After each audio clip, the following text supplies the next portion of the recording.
Ladies and gentlemen, may the peace and blessings of God be upon you. It is my deepest pleasure and honor for us, first of all, to extend our thanks and appreciation to the Kingdom of Bahrain for their generous reception and welcome. And I would also like to thank the IISS for their good organization and accurate arrangements for this forum. And I am sure that the topics and debates that will take place will be very important as they will tackle terrorism and other issues related directly to the developments in the region and that directly affect international peace and security.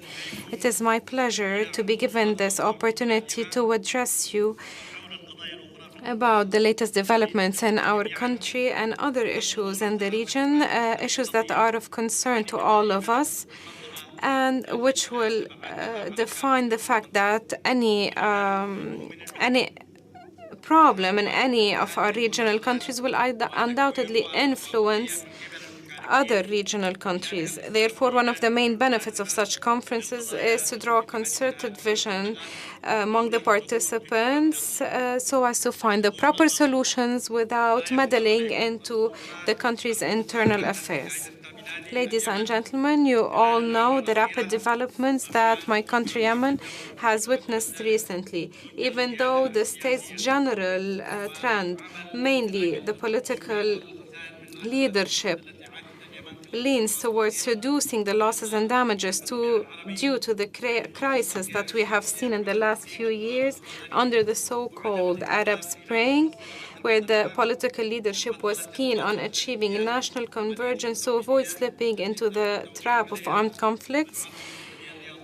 The Gulf Initiative and its executive mechanism that were signed in Riyadh in November 2011 with a regional and international sponsorship, as well as the ensuing international resolutions in favor of political settlement and peaceful transition of power, represented the Yemenis' bridge towards the future they so desire, and an agreement between all the Yemeni parties over a document to build their modern state as the fruit of the comprehensive National Dialogue Conference that was monitored by all the friends and allies of Yemen, both regionally and internationally.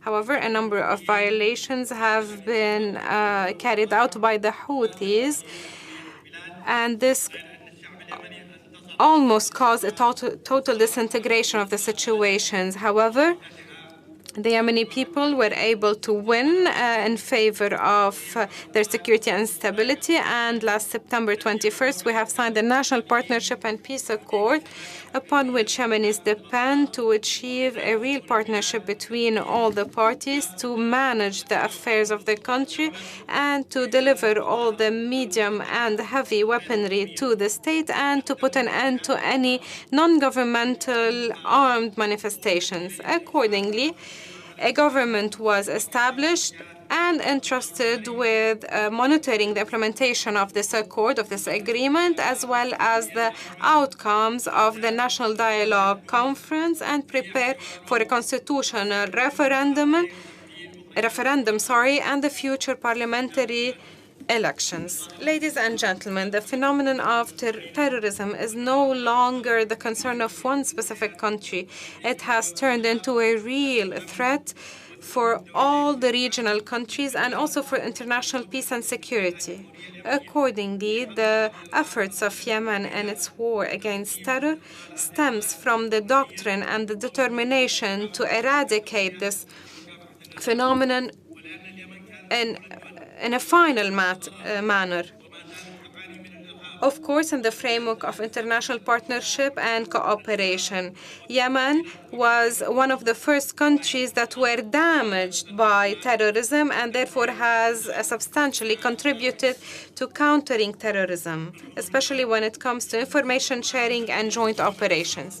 Ladies and gentlemen, the great expansion of terrorist organizations such as Al-Qaeda, when it comes to recruiting new elements and further expanding their territories, is something that we have to solve, is a problem that we have to solve without any reluctance or delay.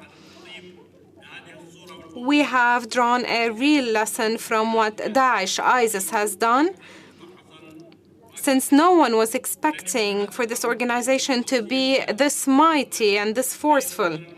So we have to be very careful in assessing our terrorist threat from now on.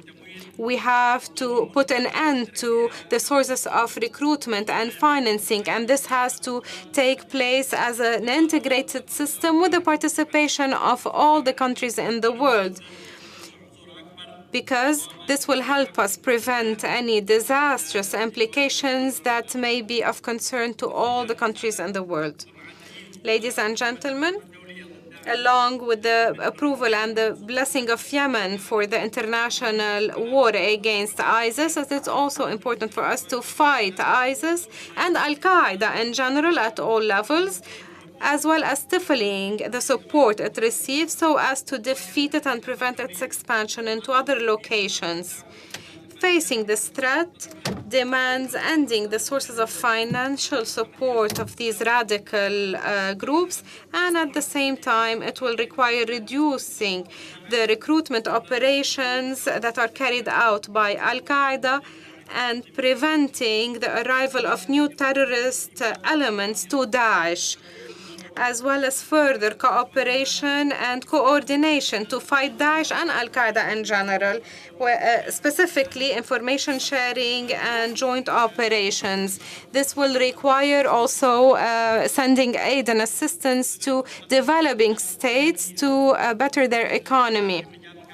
In fact, the Yemeni government has taken a number of measures in fighting terrorism, both socially, intellectually, and legislatively. At the military level, our security apparatuses and military forces have carried out a number of painful strikes against the so-called Arab Al-Qaeda in the Arab Peninsula, be it by dismantling a lot of terrorist threats or arresting a number of its affiliates and referring them to justice, or by launching a number of airstrikes against those radical parties heading towards carrying out terrorist operations. Realizing the importance of cooperation with the region and the world to fight terrorism, the government has upheld its coordination operations with our allies and friendly countries when it comes to information sharing and joint operations. We have also deported a number of Arabs and foreigners from multiple nationalities. We have also freed a number of hostages that were held by those terrorists, Al-Qaeda specifically, and we were able to free these hostages after the terrorists had attempted to kill them during the raids we have conducted, and they were taken to ground hospitals. The information we received speak about the death of one of these hostages. Anyway, Al-Qaeda wanted to kill him, and they were supposed to kill him today at dawn. Our future perception of international and regional security stems from the events and implications and the relevant causes or those affecting the national security system. Therefore, delaying the solution finding will further complicate the challenges. Therefore, we have to put an end to these problems and by treating their root causes. In this framework, the Palestinian cause occupies a central position in the Middle East. In fact, the oppression faced by the Palestinian people due to the Israeli hegemony and the West blindly siding with Israel, all this has been exploited by terrorist organizations, including Al-Qaeda, to sentimentally influence Arab and Islamic people by promoting this hate speech we spoke about vis-à-vis the West due to the Israeli tyranny against the people of Palestine. Therefore, the West has to stand by the Palestinian people to find a fair solution to their cause and ensure their right of return to establish their independent state within the 1967 borders. I would like to thank you once again for allowing the Yemeni government to voice its opinion when it comes to the latest political and security challenges, and hereby we call for further coordination and cooperation with the rest of the world. We hope your deliberations be fruitful in fighting terrorism and solving the current problems. Thank you.